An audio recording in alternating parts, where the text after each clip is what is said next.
Большинство людей считают, что это унылая страна в Восточной Европе, в которой скучно и совершенно нечего делать.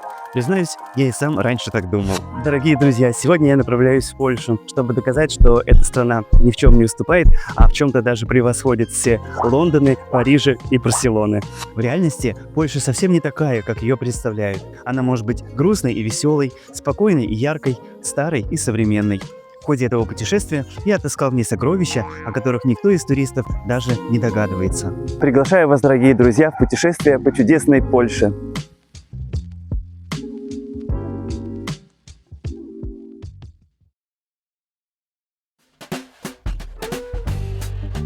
Ой, какая ужасная погода в Хельсинки. Надеюсь, что Польша будет лучше.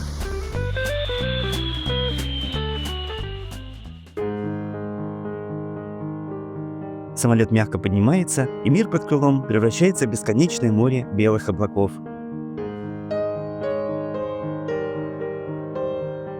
Здесь, на высоте, сердце наполняется приятным предвкушением, и я думаю о том, что каждое путешествие – это возможность взглянуть на мир по-новому, а иногда возможность увидеть по-новому самого себя.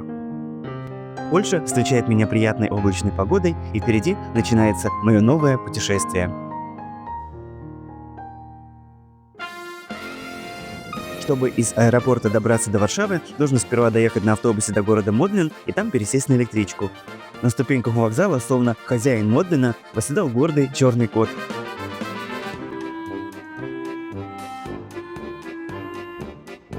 По прошествии нескольких минут сердце начинает колотиться быстрее, ведь скоро уже начнутся яркие эмоции и море впечатлений. Как же я ждал этот момент! Я в Польше, я в Варшаве. Вот она, вся перед нами. Красивая, великолепная, невероятная. Видите эти остроконечные красные красивые крыши? Это старый город. И именно туда я сейчас и направлюсь. Пойдемте вместе со мной.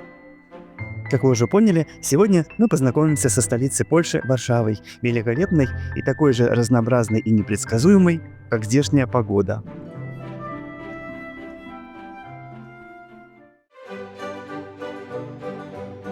Взгляните, какая красота. Я как будто попал в открытку. Это Замковая площадь, сердце Варшавы, Королевский замок, колонна Сигизмунда, а там еще костел Святой Анны. Великолепно. Королевский замок с его яркими красными стенами – это бывшая резиденция польских королей. И с обратной стороны дворца расстилаются шикарные королевские сады. А вот эта вот колонна с королем Сигизмундом III вазой наверху – это, кстати, один из старейших памятников страны. Его поставили здесь еще в 17 веке. Ну, а мы идем туда, в старый город. И если вы не знаете про старый город Варшавы главного, то вы удивитесь следующей информацией. Все дело в том, что вот эти вот дома, которые выглядят так, будто им лет по 500, на самом деле были построены чуть более 70 лет назад. А все потому, что настоящий старый город, возведенный, кстати, в 13 столетии, был уничтожен немецкими войсками во время Второй мировой войны, но через несколько лет был заботливо, камешек за камешком, восстановлен местными жителями практически в том же виде, каким он был до разрушения. Смотрите, какие великолепные разноцветные дома вокруг меня. И я сейчас нахожусь в одном из колоритных мест Варшавы, на Староместской площади. Ее еще называют рыночной площадью, потому что раньше здесь действительно находился главный рынок Варшавы. Но удивительно, вся эта площадь, по сути, бутафория.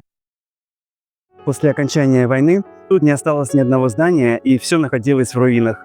90% всех этих домов старого города Варшавы было уничтожено гитлеровцами.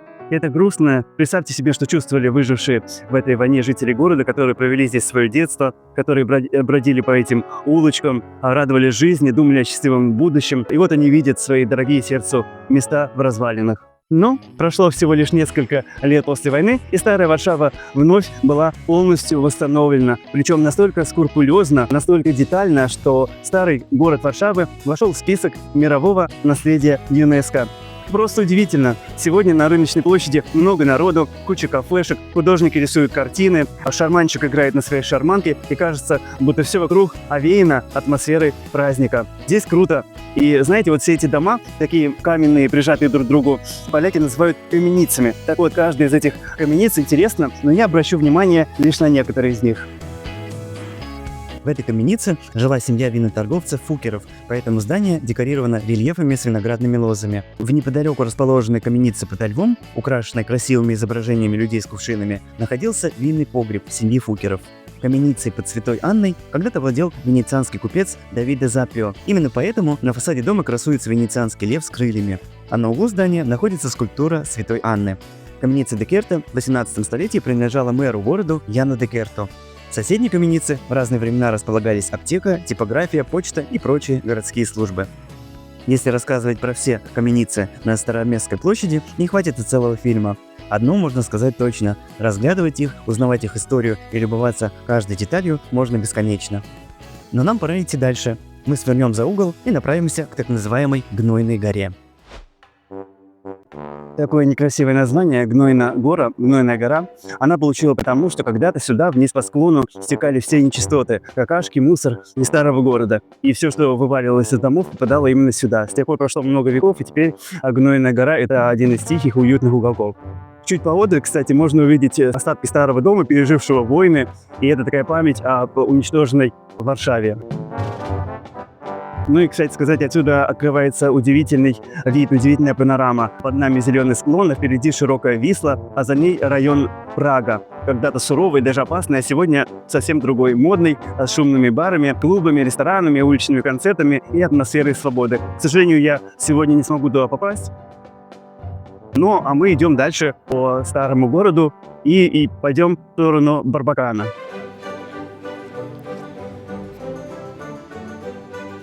Перед нами одно из самых узнаваемых мест старой Варшавы – Барбакан.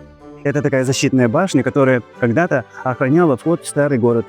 И сегодня это не просто историческое место, это ворота в старый город. Но для меня это выход из старого города и вход в новый.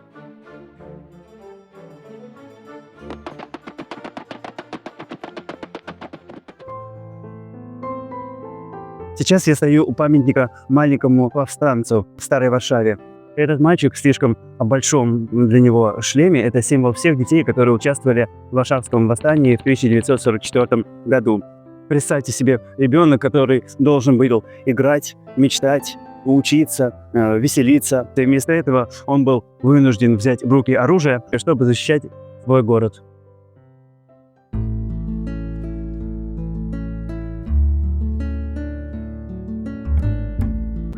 Ну, а это уже новое место, новый город Варшавы. И, если честно, он мне нравится больше, нежели вот старый. А знаете почему? Ну, потому что, во-первых, здесь меньше туристов, улицы шире, а фасады домов окрашены в мягкие пастельные тона. Все выглядит как-то теплее и уютнее. Мне даже напоминает немного Монмартр в Париже. И вот как раз я сейчас нахожусь на рыночной площади нового города. И посмотрите, как тут красиво и романтично, особенно в этих осенних красках с пасмурным небом. Взгляните вот на этот дом, например. Смотрите, какая красота. А вот этот. И если прогуляться по новому городу Варшавы, можно увидеть много всевозможных старинных домов, камениц с красивыми фасадами, со скульптурами, например, какого-нибудь кабана, а также интересные изображения с узорами. Ну а мы продолжаем знакомиться со старой частью чудесной Варшавы и направляемся в район Краковского предместья.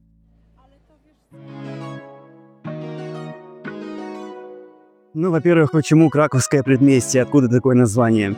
Предместье – это значит рядом с местом, то есть с городом. А почему Краковское? Все просто, потому что эта дорога вела на город Краков.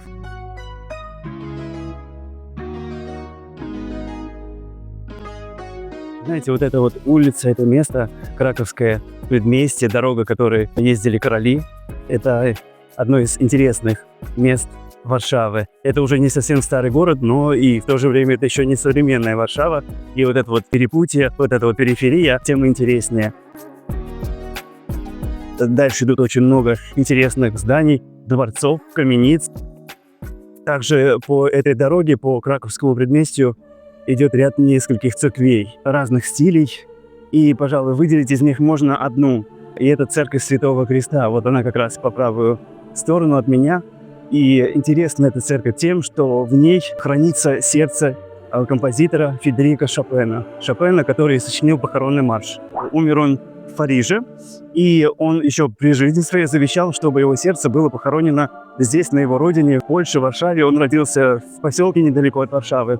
И это его было завещание, чтобы его сердце хранилось в церкви в этой. Если в нее зайти, в эту церковь, то можно увидеть по левую руку такую колонну, на которой написано, что именно здесь покоится сердце великого польского композитора.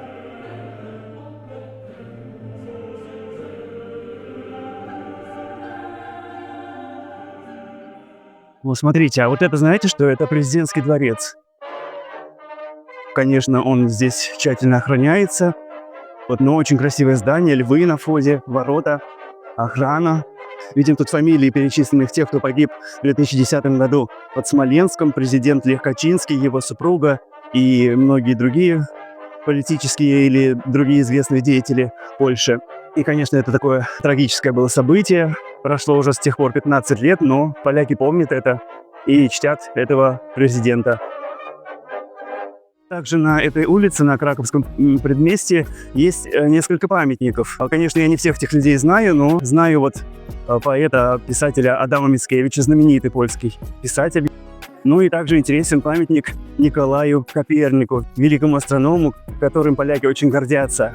И тоже его памятник, здесь университет, рядышком, как раз он сзади памятника находится. Ну и всевозможные дворцы. Дворцы знаменитых богатых деятелей Польши, они все на этой улице. Так что это очень замечательная улица, очень красивая. И по ней просто интересно пройтись среди этой толпы людей.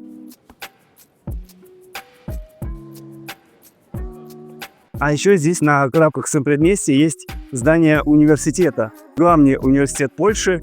И, конечно, повезло тем студентам, кто там учится.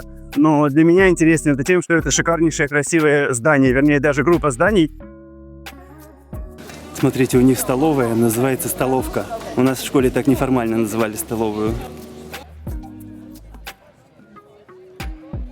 Также здесь, на Краковском предместье, можно встретить множество уличных музыкантов, которые играют всевозможную музыку, под гитару, под волынку, кто-то клянчит деньги. Но в любом случае улица интересная. Перед нами роскошный отель «Бристоль», построенный в начале 20 века в неоренессансном стиле, который чудом уцелел во время Второй мировой войны.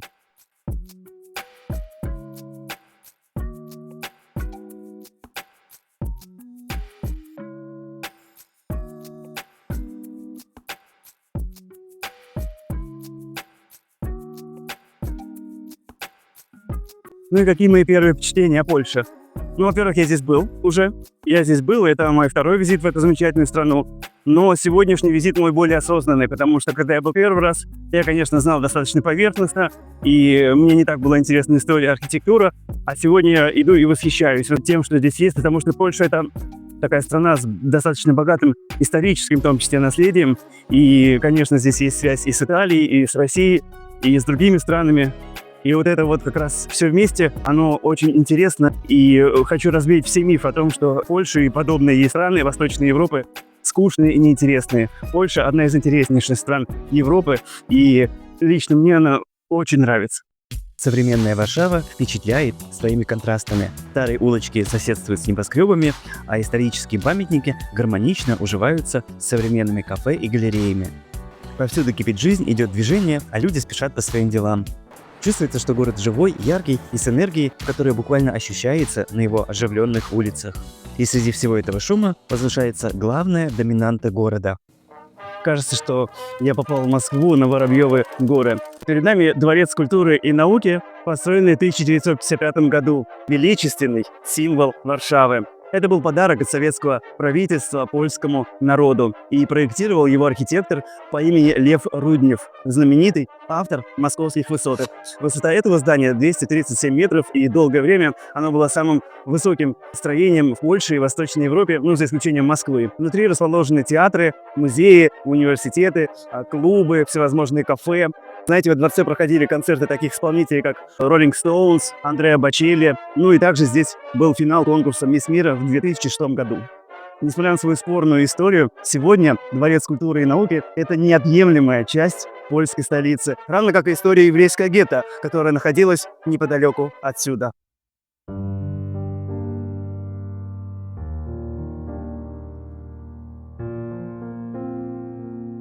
Я подошел к стене бывшего варшавского гетто. Когда-то здесь был целый еврейский квартал, где люди жили обычной жизнью. И вот во время Второй мировой войны этот квартал превратили в закрытое гетто, буквально заперев сотни тысяч людей, евреев, за этой страшной кирпичной стеной. Мне вспоминается фильм Романа Полански «Пианист», где во всех ужасных красках была показана эта страшная история. Находясь тут, трудно не почувствовать, что это место полно истории и сломанных человеческих судеб.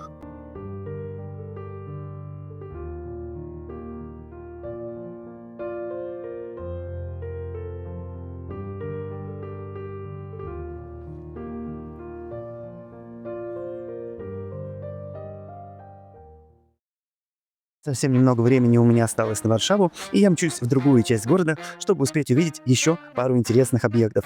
И первый из них — это наименьшая кофейня Польши, площадью всего 6 квадратных метров, который работает наикрутейший, как его? Бариста, да, я отстал от жизни. По имени Мартин. Ну, я нашел самое уютное место в Варшаве. Это самое маленькое кафе Польши. Я очень рад, что побывал в этом месте. Это такой теплый конец моей поездки в Варшаву. Другой же объект, который я не мог не посетить, это самый тихий уголок Варшавы. Удивительный парк Королевские Лазенки. На входе в парк стоит памятник Федерику Шопену, главному композитору Польши. Парк появился в 18 столетии по приказу польского короля Станислава Августа Понятовского, а прекраснейший дворец на воде стал его главной резиденцией. До этого здесь находились королевские купальни, лазенки, откуда и название «Королевские лазенки». Король очень любил искусство, и поэтому в парке были разбиты шикарные сады и построено несколько павильонов, в том числе и великолепный амфитеатр. Побывав накануне в чудесной Варшаве, вечером я сел на автобус и отправился в Торунь. За окном почти полная темнота, и лишь редкие фонари проносятся вдоль дороги. Поздно вечером я приехал в Торунь и сразу направился к месту проживания. Какой проклятый старый дом. Пахнет древесиной. С ума сойти, мне сказали идти по первому этажу, в эту тьму. Если честно, напоминает фильм ужасов. Смотрите. Обшарпанные стены. Увага! Внимание, здесь убили человека. И, пожалуйста, будьте аккуратнее. Ну, это, конечно, шутка. Так. И что, мне туда идти? Написано, идите по первому этажу до 10-й квартиры прямо. О! Такое чувство, что здесь пытали людей. Но это, конечно, от голубей сделана защита. Но, тем не менее, что дальше делать? Куда? Сюда? Сюда? Сюда? Сказали идти прямо. Пойдемте прямо. О-о. Здесь живут привидения. О. А дальше что делать? Тут нет квартир. Надо подняться наверх. О, вот она. Так, отсюда нужно забрать ключик. Так. Вот он ключик.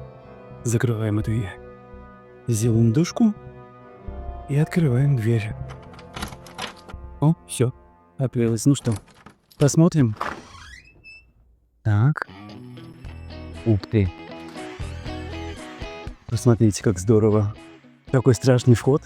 Какая красивая квартира. Круто находиться в таком месте. Квартира довольно современная, я вижу. Телевизор, кроватка, вентилятор, кресло, Wi-Fi, шикарнейшая кухня, микроволновка, холодильник, душ, туалет, все в номере. Мне здесь нравится. Мало того, что шикарный номер, так зашел в кафе, который рядом, а оказалось, что это не кафе, а продуктовый магазин, супермаркет маленький. Это вообще круто. Это значит, что можно купить что-то вкусненькое, подогреть в микроволновке и нормально поесть. Ну, наконец-то, не зря я ждал целый день, чтобы вот сейчас оттянуться по еде. Давайте посмотрим, что здесь вообще продается, и выберем что-нибудь вкусненькое. Вот картошка с котлетой, всякие макарушки, суши есть, блинчики, салаты, ну, разумеется, фрукты, вкусные мороженки. 4 злотых польских – это примерно 1 евро. Так что можно понимать, какие тут цены. Вот эти вот, например, належники с яблоками, блинчики с яблоками стоят 2 евро. Сосиски. Интересно, как сосиски польские. Кефир. Вот это я, наверное, все-таки возьму. Впрочем, то, что я возьму, я покажу уже дома. Окей? Ну что, сейчас я вам покажу, что я купил. Кефир, купил спрайт, мороженое со вкусом... Ой, мамочки. Мороженое со вкусом клубники и йогурта. Оладушки с яблоками. Не буду произносить «к», потому что не уверен, что я правильно произнесу. Но это оладьи с яблоком, со вкусом конопли, нет. Клонов. Не поймешь, что написано, но ничего. А, еще купил чай. На самом деле это сказочный средневековый город, главным символом которого является пряник. Дорогие друзья, мы находимся в Торуне, старинном городе на берегу Вислы, той самой реки, что веками соединяла польские земли и города. Торунь знаменит не только своей архитектурой. Именно здесь, в этом городе, родился Николай Коперник, один из величайших астрономов мира. Человек, который остановил Солнце и сдвинул Землю. Итак, пойдемте вместе со мной. Сегодня нас ждет знакомство с красивым, средневековым, готическим городом Торунь. Я иду по Торуне, и это один из старейших и красивейших городов Польши. В отличие от Варшавы, где я был вчера, или Гданьска, который я посещу чуть позднее, Торунь, он не был разрушен во время Второй мировой войны. И благодаря этому в городе сохранились почти все здания и вся вот эта средневековая архитектура. Старый город Торунь занесен в список всемирного наследия ЮНЕСКО. И гуляя по его улицам, понимаешь, почему он считается жемчужиной готики.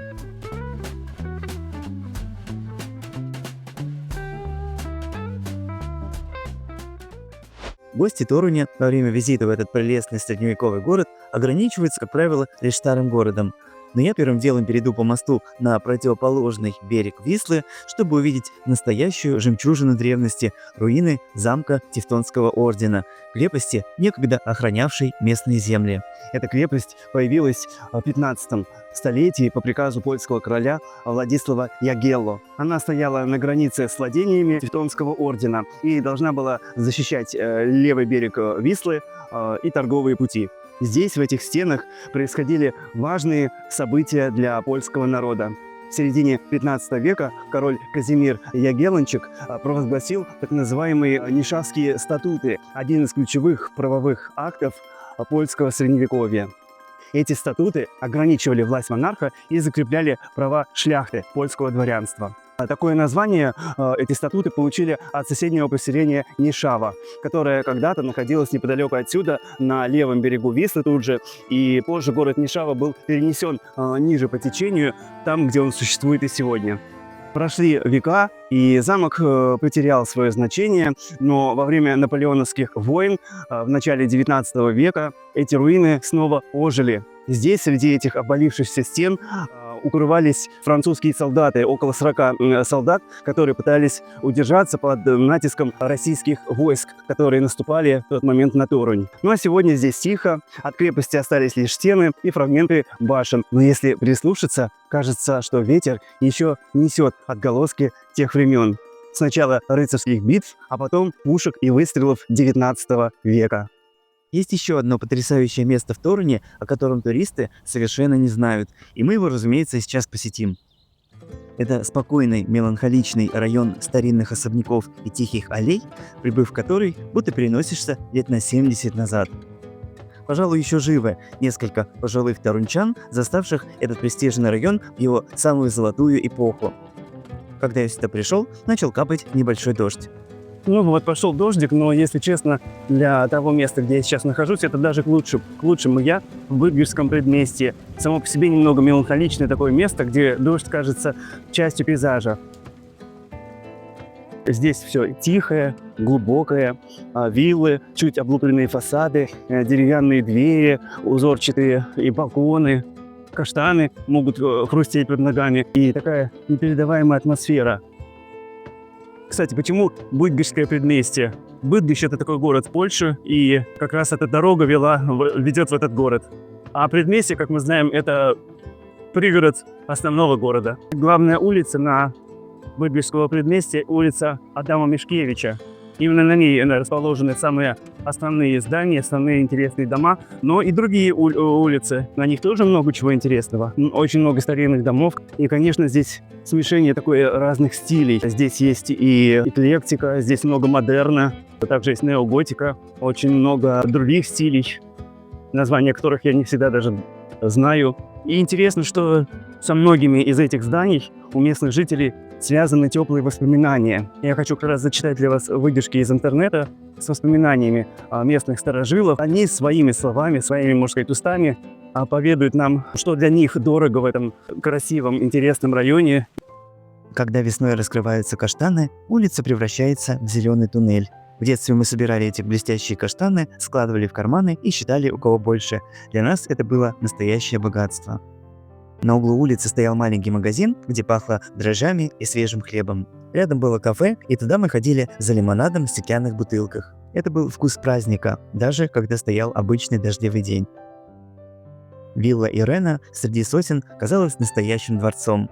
Мы заглядывали за забор и представляли, что внутри живут артисты или путешественники. Сад был полон жасмина и сирени, а вечером окна светились теплым светом. Этот дом назывался Зофиевка. Поговаривали, что здесь жили писатели и художники. Для нас, детей, это было место тайны. Старое крыльцо, скрипучие ступени и ощущение, что стены что-то помнят. Летом в парке устраивали концерты. Мы сидели на траве и слушали духовой оркестр. Звуки музыки смешивались с шелестом листвы, и казалось, что весь парк танцует. Я в восторге от этого района, от Быдышского предместья. И я считаю, что это обязательное место, которое нужно посетить. Тем более, что оно, как мы видим, недалеко от старого города. Пора пришла познакомиться ближе с основной частью Торуни, с его великолепным готическим старым городом. Я вышел на улицу, где расположены апартаменты, в которых у меня сегодня был ночлег. Квартира, в которой я остановился, находится буквально напротив места, где напрямую чувствуешь дыхание истории. И это дом, где родился один из величайших астрономов мира Николай Коперник. Считается, что это произошло в 1473 году, и именно здесь, в этом старом доме, началась история человека, который изменил наше представление о всей Вселенной. А сейчас давайте пройдемся по нескольким местам города, которые связаны с Николаем Коперником, и посмотрим, наверное, пожалуй, на самое главное. Перед нами памятник знаменитому астроному Николаю Копернику, который стоит в самом сердце Торуни. Это человек, который прославил данный польский город на весь мир. Николай Коперник родился в 1473 году в Торуни и стал одним из величайших астрономов в истории человечества. Он доказал, что Солнце и Земля находятся в центре Солнечной системы. Также в Торуне имеется университет, носящий имя почетного астронома. И знаете что? Это очень красивое здание. Помимо этого, в городе есть еще одно наследие Николая Коперника – планетарий, расположенный в здании бывшего газохранилища. Памятник Копернику стоит на главной площади Торуни, на Староместской рыночной площади, которая еще с 13 века, с основания города, служила главным торговым местом города. И давайте с вами посмотрим на здания, на интересные места, которыми окружена эта знаменитая площадь. Рыночную площадь окружают старинные дома с богато украшенными фасадами. Именно они создают тот самый средневековый облик старого города. Среди них выделяется церковь Святого Духа XVIII века в стиле барокко. Ну и сейчас я подошел к самому интересному зданию, к ратуше в Торуни. Старое готическое сооружение, возведенное еще в 13 веке, как и весь город, и ставшее символом этого города. Согласно легенде, ратуша была спроектирована как гигантский календарь. Обратите внимание, 4 башни по углам символизируют 4 сезона года, а 12 больших залов – это 12 месяцев. 52 комнаты, которые внутри здания – это недели в году, их такое количество как раз, а 365 окон по числу дней в году. И знаете, что интересная деталь такая? Говорят, что даже для високосного года было предусмотрено дополнительное окно, которое в этот год открывали, а потом снова на 3 года закрывали. И хотя исторические, так скажем, источники не подтверждают существование такого окна, эта легенда придает зданию особую атмосферу. Ну а сегодня в здании ратуши расположен музей города Торунь.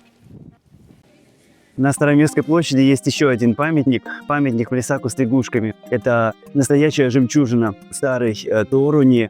Но кто же такой этот Флесак? Флесак – это музыкант, мастер игры на скрипке, человек, который заражал своей музыкой, своим искусством. И именно этот талантливый человек, музыкант, в далеком прошлом спас город Торунь от нашествия лягушек. И с той самой поры на площади стоит памятник, где Флесак играет на своей скрипке, а бронзовые лягушки в это время, словно такая терпеливая и дружелюбная аудитория с воодушевлением смотрит на него. А, кстати, напротив есть памятник ослу. Давайте на него посмотрим. Если вы гуляете по старому городу Торуня и вдруг встречаете вот такого вот осла, то это не случайно. Это не просто осел, а знаменитый памятник ослу в Торуне. Городские легенды утверждают, что этот осел умеет слушать туристов, хотя он ничего и не говорит. И этот памятник ослу установлен здесь не случайно. Он показывает терпение, стойкость и умение спокойно переносить любые трудности. И вот торунчане, жители Торуни, очень гордятся этим качеством и считают, что это главная их особенность и достижение. Посмотрите, какая прелесть. Это бронзовый памятник собачки по имени Филиус. И такой символ дружбы, символ приветливости. Это герой комиксов, которые во второй половине 20 века выходили здесь, в Польше. И был такой пожилой профессор, и у него была вот эта собачка Филиус, которая верно ему служила. И жители города решили в благодарность поставить памятник этой собачке. И теперь он является одной из главных достопримечательностей этого города. И, по-моему, даже самая интересная его достопримечательность.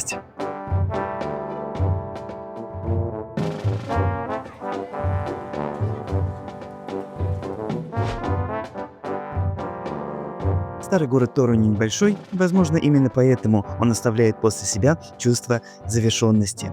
Как будто ты не просто побывал здесь, а прожил маленькую историю.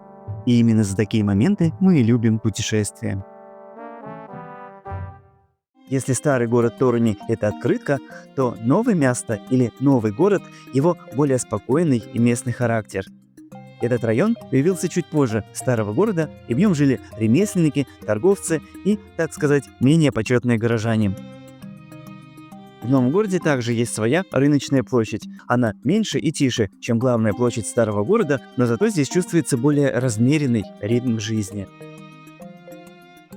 Новый город славится своими соборами. Прежде всего, это церковь Святого Якуба, мощный готический собор из красного кирпича, один из самых впечатляющих в городе. Рядом можно увидеть и другие исторические костелы, каждый со своей атмосферой и историей. На одном из перекрестков стоят красивые уличные часы, небольшая, но очень элегантная деталь города, мимо которой сложно пройти. А совсем рядом еще одни руины Тевтонского замка, напоминание о средневековом прошлом Торуни. По соседству с ними сегодня расположен театр, и это удивительный контраст – древние стены, а за ними современная культурная жизнь. По городу разбросано множество магазинов, в которых продаются вкусные торунские пряники. Торунские пряники – это не просто сладость, а настоящий символ города. Их здесь пекут уже 700 лет, и когда-то они считались дорогим подарком, который везли королям и прочей знати. Они и сегодня главный сувенир, который привозят путешественники из Торуни. В Польше даже есть древняя поговорка «Варто поехать до Кракова по панне, а до Торуня по пьерники». То есть в Краков можно доехать за красавицей, а в Торунь за пряниками. Смотрите, позади меня остатки старой крепостной стены Торуня. Эта стена когда-то окружала город и оберегала его от врагов. Сейчас можно прогуляться вдоль этих крепостных стен и представить, что это один из стражников, который вот на подобной башенке сидит, охраняет город, высматривает там, нет ли врага где-то на горизонте завислой. И каждый кирпичик здесь хранит свою тайну и историю. В общем, это отличное место, чтобы прочувствовать средневековый дух Торуня. Вдоль городской стены Торуня есть несколько башен интересных, но самое все же интересное из них и привлекательное вот эта башня, заметьте, кривая башня, они так ее и называют. Кривая башня, ну или можно назвать Пизанской башней Торуня из-за ее как раз наклона. И почему она кривая? Ну, история говорит о том, что во время строительства фундамент, на котором стояла башня, он слегка просел, и башня решила слегка наклониться. Получилось довольно-таки забавно. Кривая башня — это не просто архитектурная забавность, а настоящая жемчужина старого Торуня. Местные говорят, если ты не сделал фото с этой башни, значит, ты в Торуне не был.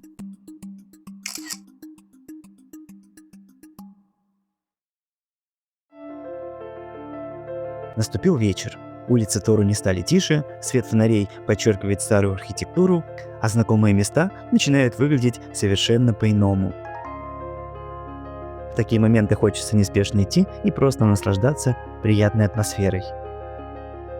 Безусловно, я не мог не прогуляться по вечернему Торуне и не полюбоваться всей этой неземной красотой. А вообще все эти средневековые города, вот в сумерках, они в этот момент выглядят особенно романтично. Прогулка в это время становится незабываемым моментом путешествий по этому городу.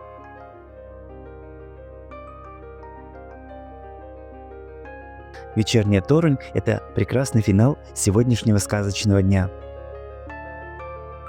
Ну что, дорогие, это был второй день пребывания в Польше. Он закончился, и нас ждет завтра третий день. Неизвестные городки Польши, о которых вы, скорее всего, даже не слышали. За окном поезда мелькают ветряные турбины, живописные поселки и бескрайние поля. Кто-то из пассажиров читает газету. И вот, наконец, впереди показался маленький городок, в котором мне предстоит провести ближайшие 1,5 часа. Иногда самые интересные города в путешествиях начинаются не с красоты, а с сомнения.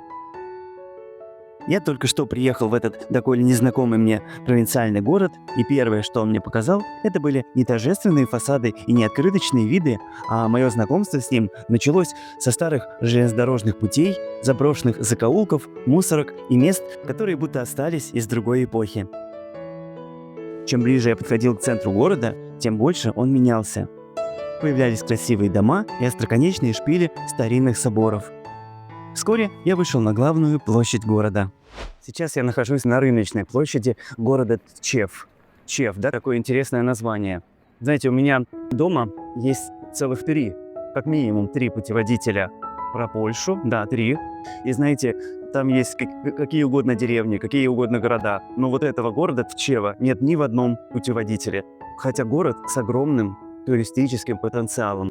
И сюда приехать интересно не просто посмотреть на захолустье, а действительно есть на что посмотреть. Вот данная рыночная площадь, согласитесь, по-моему, даже чем-то она лучше, чем вот старая площадь в Варшаве.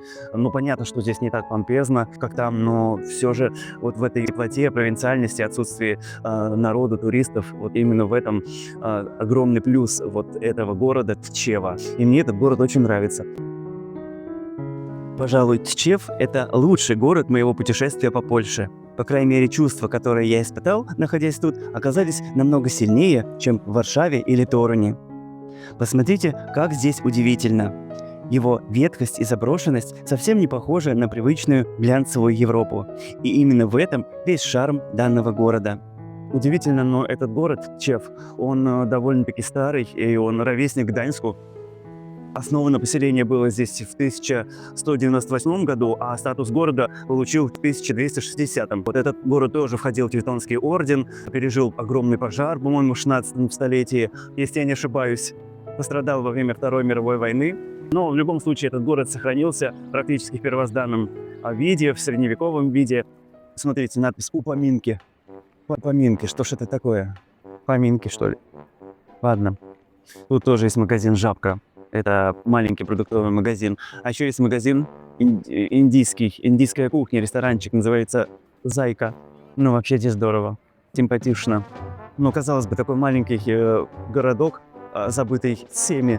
Вот. Но и в нем, помимо старого такого уютненького, теплого и спокойного старого города, где течет размеренная жизнь, есть одна очень важная достопримечательность, очень интересная и довольно-таки исторический объект. Сейчас чуть-чуть еще здесь побудем и пойдем туда. Это совсем рядышком. Рыночная площадь Тчева носит название Плац Халлера. Примечательны дома-каменицы на площади. Вот в этом доме, например, родился географ Ян Форстер, участвовавший в кругосветной экспедиции Джеймса Кука. А здесь изначально располагался отель «Центральный». На одном из зданий красуются 4 человеческих фигурки, олицетворяющих времена года. Копии таких же фигурок устанавливают на самой площади в зависимости от сезона.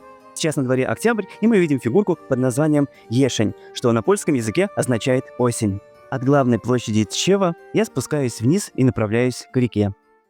Позади меня вы видите железнодорожный мост через реку Висла. Та самая Висла, которая протекает в Варшаве, в Торуне. Так вот, этот мост не просто мост. Этот мост, минуточку, самый длинный железнодорожный мост в Европе. Когда-то он был самым длинным железнодорожным мостом во всем мире, когда он был построен. А построен он был в середине 19 века, когда строили железные дороги по Европе. И вот Пруссия, город Кёнигсберг и Берлин, вот эта ветка железнодорожная соединяла, и этот мост был длинный, огромное инженерное решение, инженерная идея, воплощение таких грандиозных мечт. И этот мост, конечно, масштабно смотрится, его длина почти 900 метров, и даже когда на поезде по нему едешь, вот вы видите кадры ускоренные, где-то 1,5 минуты занимает время, которое движется поезд от начала до конца моста. Как я уже сказал, мост был построен в середине 19 столетия. Он существовал несколько десятилетий, почти 100 лет. И в 1939 году, когда уже началась Вторая мировая война во всем мире, и в Европе, и в Польше, польские саперы взорвали этот мост, чтобы не дать немцам по железной дороге двигаться в дальнейшем направлении. Мост во время войны восстановили, и в 1945 году его снова взорвали. И только в 1959 году он был заново восстановлен, и сегодня он такой исторический памятник. Ну что, знакомство с городом Тчев считаю закрытым. Иду дальше на вокзал, и дальше нас ждут еще 3 интересных городка. Надеюсь, я успею хотя бы что-то в них увидеть. Я сажусь на следующую электричку и еду в соседний город. Несколько остановок, и впереди меня ждет нечто по-настоящему невероятное. Мальборг. Этот небольшой город скрывает одну из величайших жемчужин Польши. И вот перед нами удивительное архитектурное чудо. Мы сейчас находимся у замка Мальборг, одного из самых впечатляющих средневековых сооружений в Европе. Это самый большой кирпичный замок в мире и по площади крупнейший замковый комплекс Европы. Его размер — это 21 гектар. И чтобы представить масштаб этого всего, это 30 футбольных полей. Представьте, и все это из кирпича. Мальборгский замок – главная крепость Тевтонского ордена. Его начали строить в 13 столетии, и вскоре он стал сердцем военной и религиозной империи, держащей в страхе всю Северную Европу. Замок в Мальборге разрушался неоднократно, но самое масштабное испытание его ожидало в 20 веке. Во время Второй мировой войны замок оказался на линии фронта. Бои 1945 года превратили его в руины. После окончания войны все это восстановили, по кирпичикам буквально собирая. Ну и сейчас, как и Варшава, Мальборг входит в список всемирного наследия ЮНЕСКО. Это очень здорово. Мальборгский замок – это не просто крепость, а объект всемирного наследия ЮНЕСКО. В этот список он был внесен как уникальный пример средневековой оборонительной архитектуры. Вдалеке виднеется остроконечная башня. Это купол костела Иоанна Крестителя.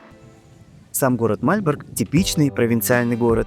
Серые фасады, простые дома и невзрачные многоэтажки. Но именно в этом и кроется его особая атмосфера. В этих улицах чувствуется что-то по-настоящему восточноевропейское. Спокойствие, простота и ощущение жизни вне времени. Конечно, замок – это ключевой объект для туристов в этом городе Мальборге. Город достаточно, как вы видите, провинциальный, но все же интересный. Вот так, чтобы чуть-чуть здесь прогуляться. Но здесь есть и старый город, его отсюда хорошо видно. Но, к сожалению, мне не суждено его сегодня увидеть с близкого расстояния. Время поджимает, и надо торопиться на очередную электричку. Мальборг со своим прекрасным замком остается позади, а мое путешествие по Польше продолжается. Это уже моя 3-я поездка на поезде за этот день, и вдруг я понимаю, я забыл купить билет. И осознал я это в момент, когда ко мне подошла контролер. Я объяснил ей ситуацию, и, к счастью, она продала мне билет прямо на месте, взяв за это дополнительно всего 1 евро. Пересев с поезда на автобус, я доехал до некого, на первый взгляд, мрачного города, но на самом деле, посмотрите, насколько колоритным и атмосферным он оказался. Абсолютное отсутствие туристов и какое-то необычное ощущение отделенности от остального мира. Это город, о котором вы 100% ничего не знаете и точно никогда даже не слышали его названия. Я приехал в город, о котором вы точно не знали, о котором не пишут путеводители. Называется он Грудзёнс. Я сейчас нахожусь на рыночной площади этого замечательного маленького городка. И это одно из самых старых и живописных мест в этом городе. И хотя у меня не так много времени, я все же хочу быстро рассказать вам об этом приятном уголке. Итак, эта площадь окружена историческими зданиями, как вы видите, с прекрасной архитектурой.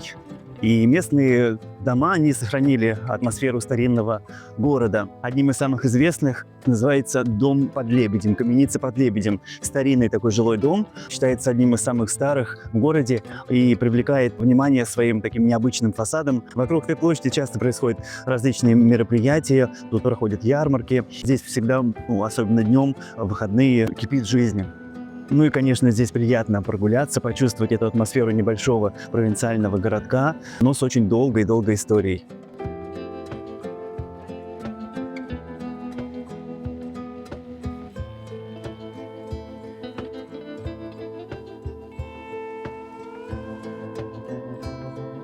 Конечно, для более детального знакомства с этим городом, грузинцам, стоит выделить больше времени, но и за этот час, что у меня есть здесь в запасе, кое-что все-таки можно успеть посмотреть.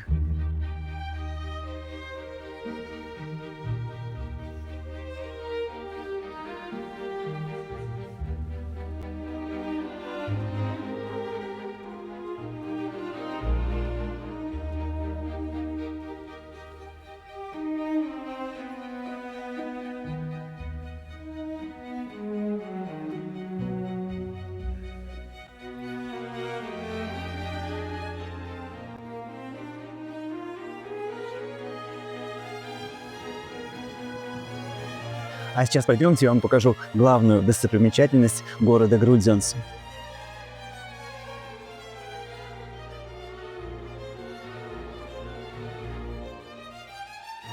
Вот оно. Я нахожусь у одного из самых знаковых мест в Грудзенсе, у гранариев. Грудзенс был важным торговым центром, и вот эти вот гранарии, как раз которые за моей спиной, они служили для хранения товаров, которые везли сюда с разных уголков Польши, я думаю, не только Польши. Гранарии сохранились в отличном состоянии, и сегодня они не просто исторические здания, а целая атмосфера старинного города. На этих стенах, можно сказать, написана его история. И даже если ты просто гуляешь вдоль них, а это очень здорово гулять вдоль них, можно почувствовать дух прошедшей эпохи.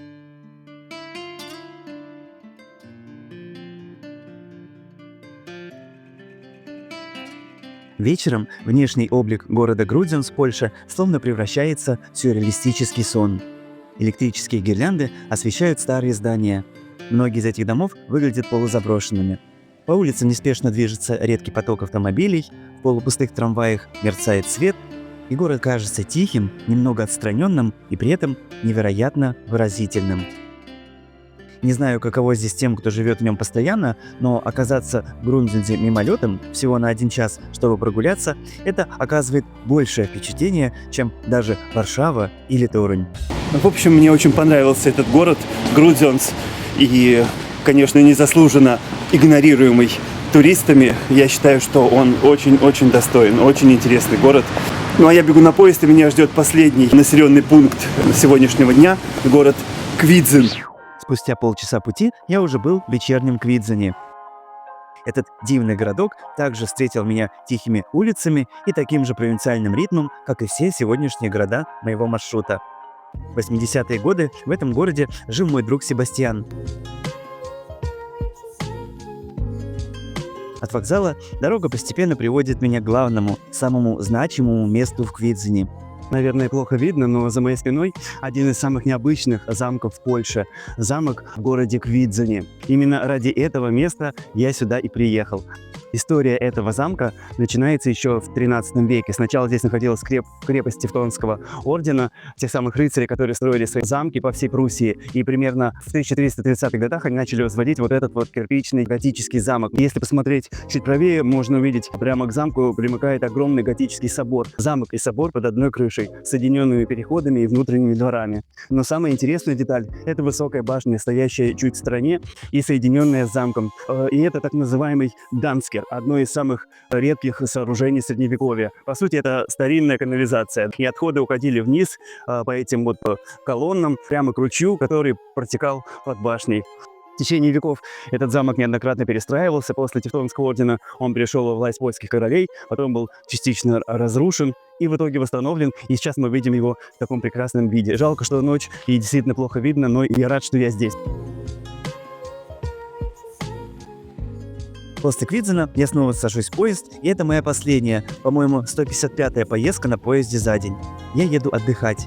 А завтра нас ждет долгожданный Гданьск, морская жемчужина Польши. Дорогие друзья, сегодня 4-й день моего путешествия по прекрасной Польше. Мы уже успели увидеть ее шумную столицу, Варшаву, с ее старым городом, зелеными парками и современной частью. Побывали в Торуне, уютном старинном городке, где буквально чувствуешь дыхание истории. А также мы заглянули в несколько небольших провинциальных городков, славящихся своими замками и атмосферой Средневековья.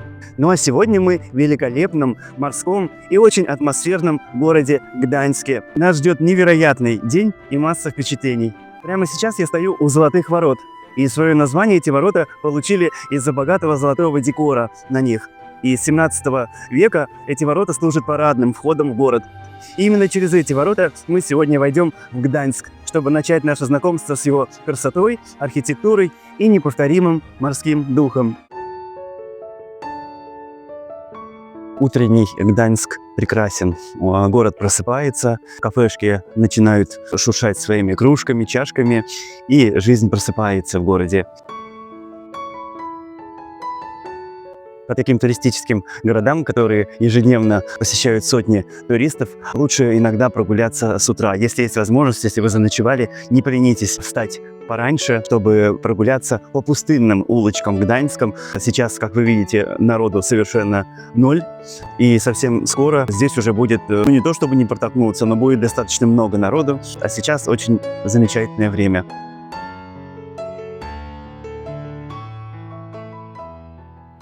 В каждом туристическом городе есть улица, которая считается главной. Как правило, она пешеходная, такая улица, и именно по ней ходит большинство туристов. И в Гданьске тоже есть такая улица. Как раз сейчас я иду по ней. Называется она Длуга. Улица Длуга. Длинная. Эта улица ведет на площадь под названием Длуга Тарг, что значит длинный рынок. И эта улица богата всевозможными красивыми каменицами, домами. И знаете, что интересно, что люди вот идут куда-то, спешат, фотографируют каких-то голубей, воробьев, цветочки на ресторанах. И между тем совершенно не поднимают свою голову. Но если все-таки это сделать и устремить свой взор на фасады домов, то можно увидеть очень много чего интересного. Ну, помимо красивых фасадов, да, видно много рельефов, много изображений. И вот интересно, что на вершинах вот этих вот треугольных крыш, когда заканчивается фасад вверху, часто тоже какие-то фигурки установлены, на которые меньше всего вообще обращают внимание. А ведь представьте, как много усилий было приложено скульпторами, чтобы их сделать. Улица Длуга – это не просто городская улица, это каменная книга, где каждый фасад – страница.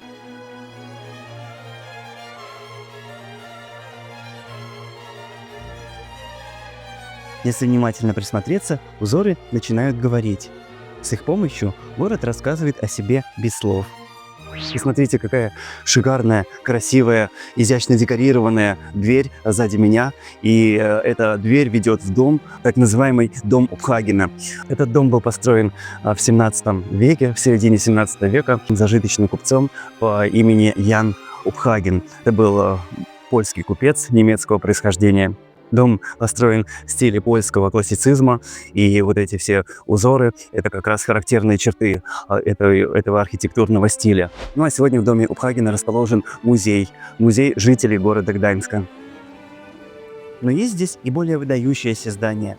Я как раз сейчас прохожу мимо Гданьской ратуши. Очень красивое сооружение. Посмотрите. И вот интересно, что рядом стоит такая маленькая копия. Мало кто знает, но такие вот скульптурки. Знаете для чего? Это делается для слепых людей.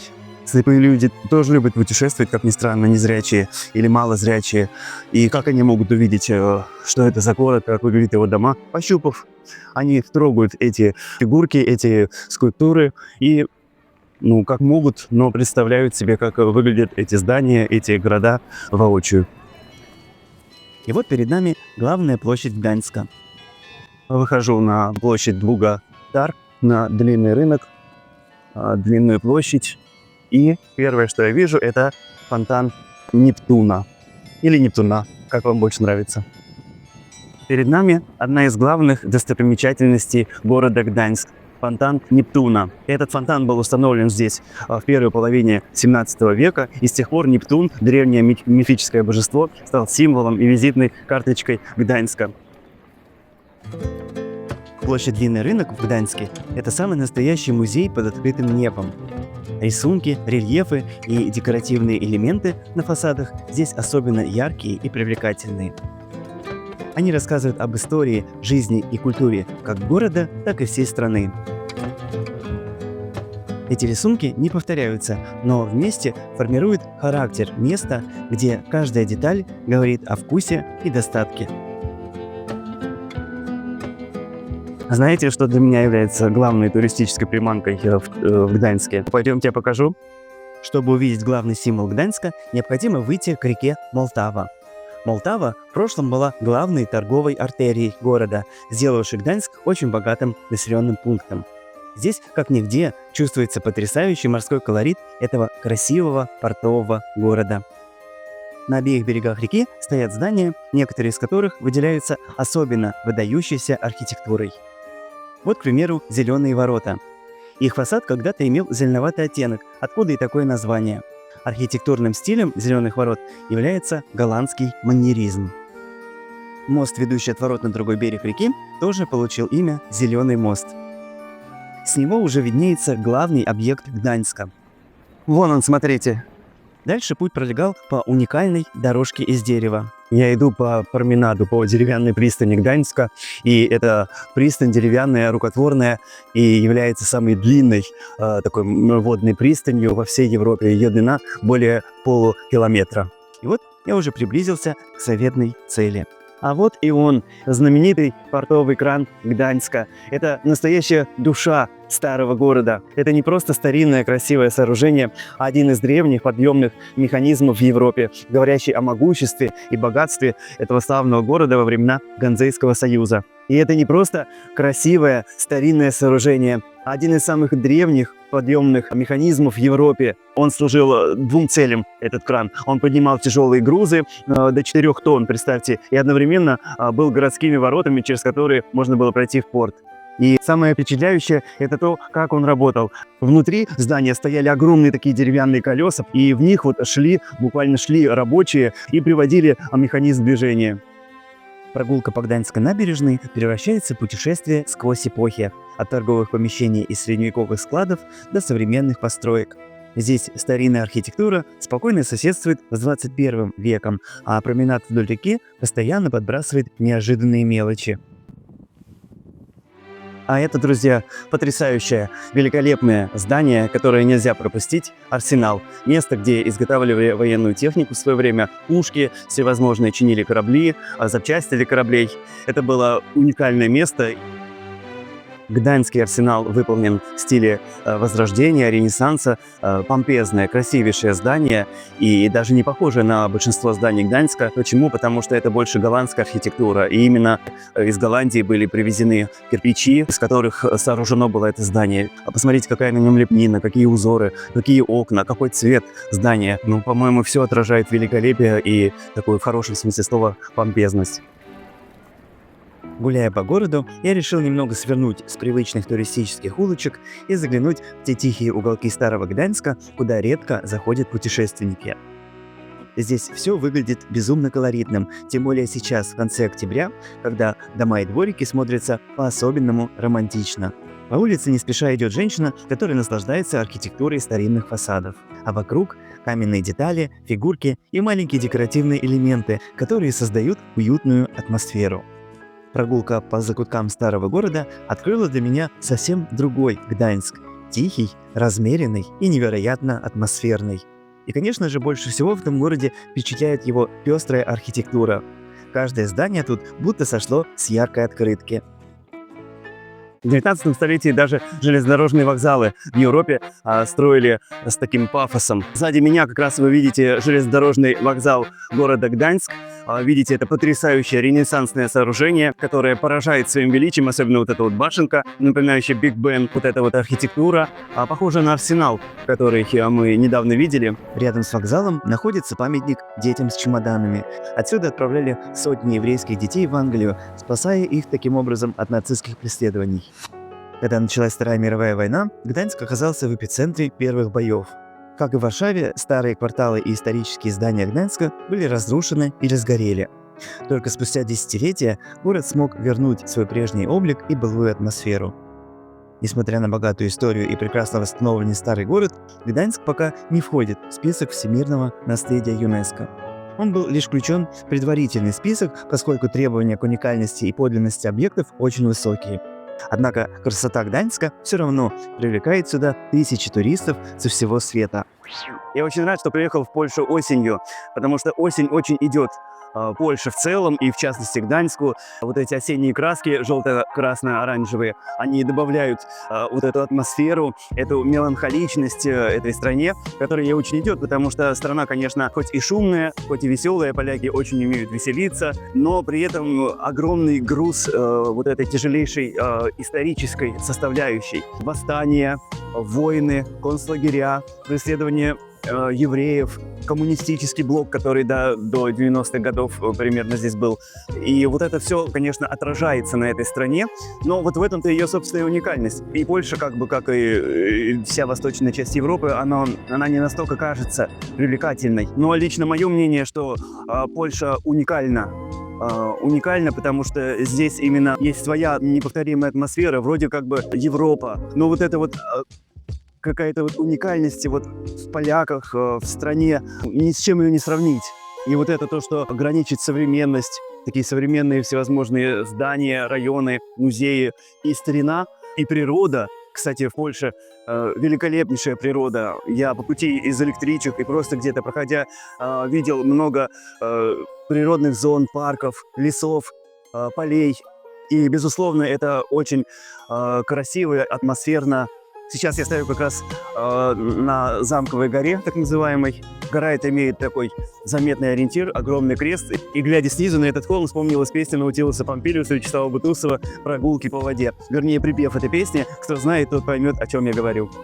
А какая в Польше архитектура? Вы обратили внимание? Да, много средневековья, много вот этой готики, много ренессанса. И в коммунистический советский период отложил отпечаток, и очень много пятиэтажных, девятиэтажных домов, которые не отличишь от, например, от Прибалтики. Ну, в этом есть тоже своя какая-то фишка.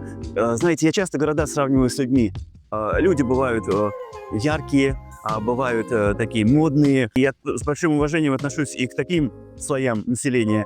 Но есть люди, в которых скромность сочетается с некой внутренним богатством вот этой души. Возможно, эти люди прожили какую-то не очень легкую, простую жизнь. И, как правило, именно такие люди, да, их внутренний мир хоть и покалечен местами, но он богат и интересен. И вот Польша именно такая подобная страна, и, наверное, может быть, даже самая яркая в Европе, потому что она большая и столько всего в ней переплетено. И в ней как раз есть именно это. Трагизм и радость, величие и упадки, высокая архитектура и простая, так скажем, совдеповская. Но все это очень здорово и интересно. Я люблю Польшу, и я очень рад, что я здесь побывал. Но впереди у нас еще вечер в Гданьске. Это тоже весьма и весьма романтично и красиво. Спустившись с холма, я наткнулся на одно весьма любопытное место. Я подошел к кладбищу с весьма поэтичным названием «Кладбище потерянных или утерянных кладбищ». Пройдем за ворота и посмотрим. А дело все в том, что во время Второй мировой войны фашистские захватчики разгромили кучу кладбищ на территории Польши, Гданьска.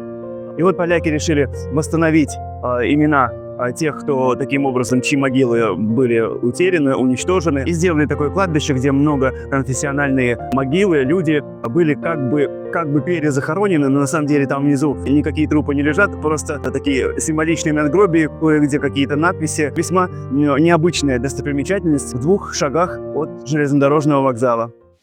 Солнце стремительно садится за горизонт, а я все еще отыскиваю скрытые жемчужины Гданьска. Возможно, кто-то из вас знает, что я очень-очень люблю итальянский город Венеция. Знаменитейший город, город на воде. Но кто мог подумать, что в Гданьске тоже есть своя Венеция?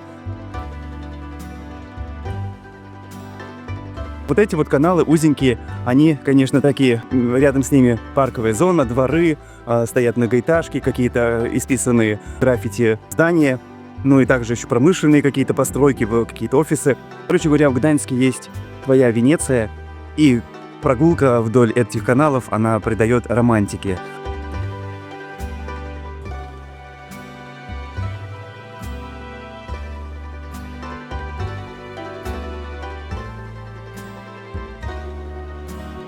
Я направляюсь к старому городу. Вечерний старый Гданьск встречает меня прохладой и мягким светом. День ушел, и остались только плеск воды, огни уличных фонарей и легкий шум города.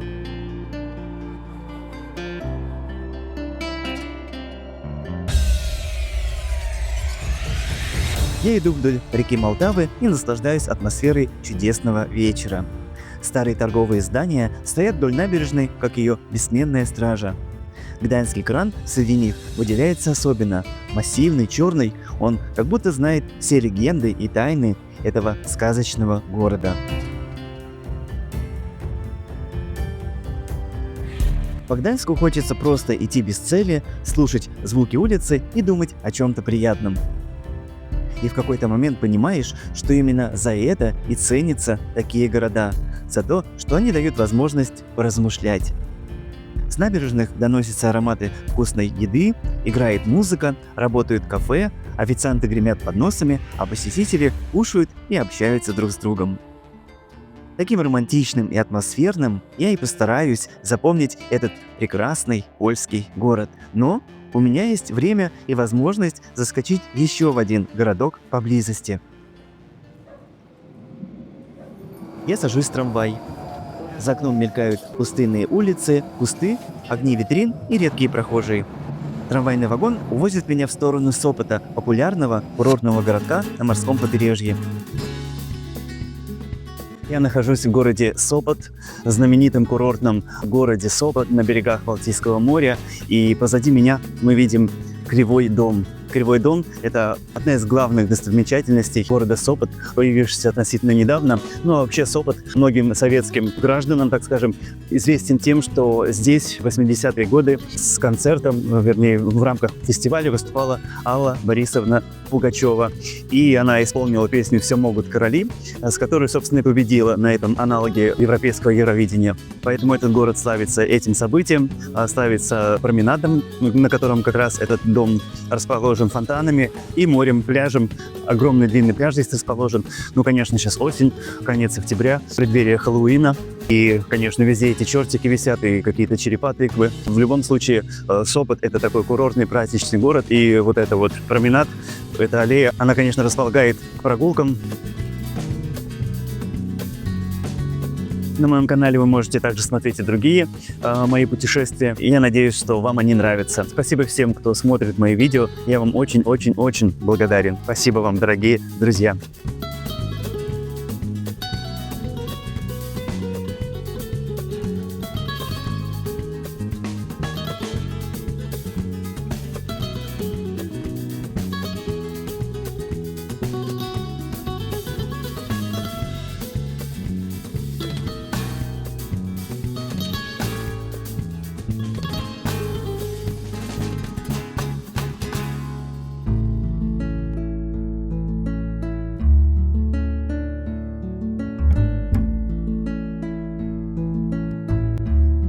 Лето, солнце и теплое Балтийское море.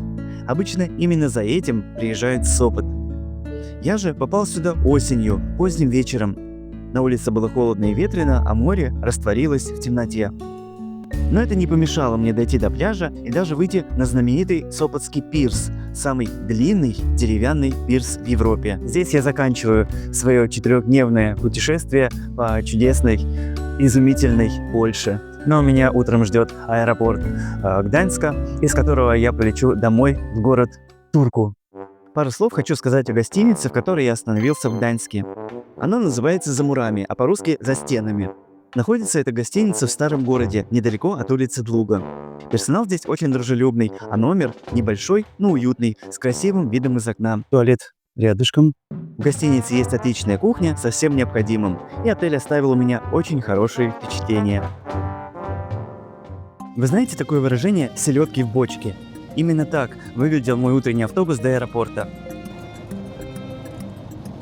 Я доехал до Гданьского аэропорта. Это довольно современный и удобный аэропорт. А вот и мой самолет.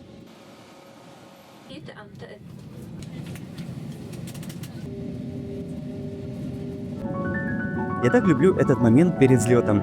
Скоро мы уже окажемся над облаками, там, где всегда светит солнце.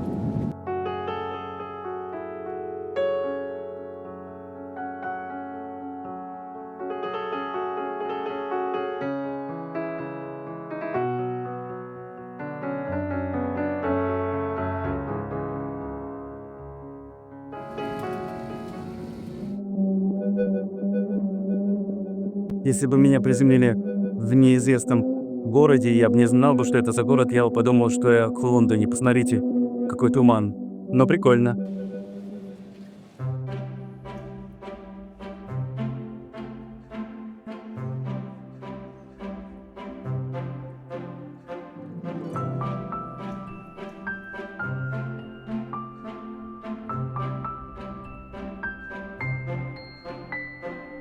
Как же прекрасно оказаться в таком тихом и спокойном городке, который украшает такая же осень, как и в Польше. Дорогие друзья, мы в финском городе Турку, старой столице Финляндии, в городе, в котором я провел 9-ю часть своей жизни. Путешествие было прекрасным, и Польша была прекрасной. И Турку служит прекрасной финальной точкой в этом путешествии. И я очень надеюсь, что смогу в будущем порадовать вас еще многими такими незабываемыми поездками. Именно благодаря вам могут состояться будущие мои путешествия. Поэтому, если вы не подписаны на мой канал, это сделать очень-очень нетрудно. Достаточно внизу один раз кликнуть. И если у вас есть возможность кликнуть на значок «Спасибо», то я буду тоже благодарен. Именно благодаря таким кликам и вашим просмотрам, дорогие друзья, такие путешествия и могут состояться. Ну и здесь мы ставим финальную точку этого путешествия. И до новых встреч, и до новых приключений. Пока!